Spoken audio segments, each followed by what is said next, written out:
Guys welcome back to my channel. Good evening. সেজে গুজে ready হয়েছি, বুঝতেই পারছো কোথাও যাচ্ছি, কিন্তু কি গরম লাগছে বাপরে বাপ।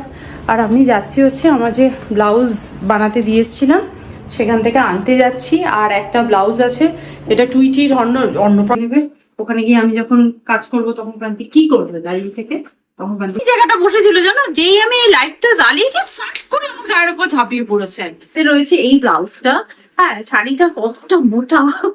তো যাই হোক করেছি এরকম এরকম ভাবে আমি ডিজাইন করেছি, কারণ আমি এটা পুরোটাই কিন্তু ওপেন, হ্যাঁ ব্যাক সাইড তো এটা পুরোটা ওপেন, ব্যাক সাইড ওপেন করে করেছি। আর ফ্রন্টে আমি প্যারেট দিয়ে বানিয়েছি, সামনেটা এখানটা এতটা ব্ল্যাক, দেন পুরো বডিটা এরকম চেক চেক করা।